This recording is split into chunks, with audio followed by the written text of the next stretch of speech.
Langkah pertama, melakukan observasi dan mengidentifikasi masalah yang terjadi di lingkungan masyarakat sekitar. Pada kegiatan ini, saya mulai mencari dan mengamati permasalahan yang terjadi di lingkungan sekitar. Masalah-masalah tersebut antara lain: 1. Banyaknya jalan yang rusak di berbagai daerah Kabupaten Wonogiri.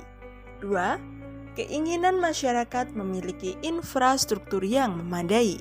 3. Banyaknya jalan yang rusak berpotensi menyebabkan kecelakaan dalam berkendara. 4. Akibat infrastruktur jalan yang kurang memadai, menyebabkan mobilitas dari daerah satu ke daerah lain menjadi kurang lancar.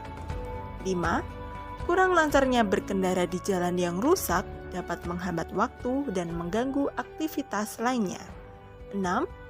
Rusaknya jalan utama menyebabkan pengendara mencari jalan alternatif seperti melalui gang atau jalan kecil, sehingga terjadi keramaian di tengah pemukiman warga.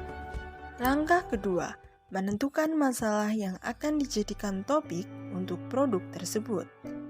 Pada tahap ini, menentukan dan memilih salah satu dari masalah-masalah tersebut untuk dijadikan topik utama sebuah produk.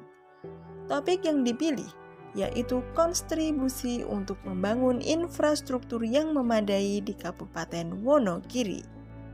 Langkah ketiga, menjabarkan relevansi topik dengan bidang studi dan mata kuliah Pancasila. Infrastruktur yang kurang memadai menjadikan aktivitas masyarakat kurang efektif dalam melaksanakan suatu hal yang berkaitan dengan sarana dan prasarana publik, khususnya pembangunan jalan yang tidak terrealisasikan dengan baik dalam mengikuti perkembangan zaman. Dikaitkan dengan bidang studi, topik tersebut mempunyai relevansi dengan teknik sipil, karena teknik sipil mempelajari tentang pembangunan infrastruktur. Pembangunan infrastruktur terkait relevansinya terhadap mata kuliah Pancasila, yaitu lebih menonjolkan aspek kemanusiaan, karena infrastruktur publik seperti jalan, jembatan, pasar, dan lain-lain tidak bisa terpisahkan dalam kehidupan sehari-hari dan sangat bermanfaat bagi kehidupan orang banyak. Berdasarkan topik tersebut, jika jalan yang tersedia baik, maka akan memperlancar transportasi daerah, menjaga keselamatan ketika berkendara, dan memberikan kesejahteraan kepada masyarakat. Oleh karena itu, keberadaan infrastruktur yang memadai menjadi prioritas dalam pembangunan nasional di era globalisasi ini. Langkah keempat, menentukan jenis produk yang akan dibuat. Pada tahap ini, menentukan produk yang akan dibuat. Saya memilih untuk membuat produk berupa video. Langkah kelima, mencari sumber referensi yang berkaitan dengan topik.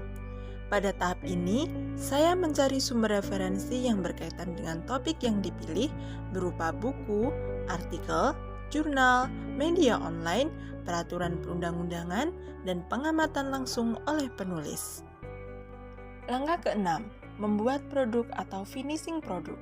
Pada tahap ini, saya mulai menuangkan berbagai gagasan, ide, dan sumber referensi saya untuk membuat produk berupa video sesuai dengan topik yang dipilih.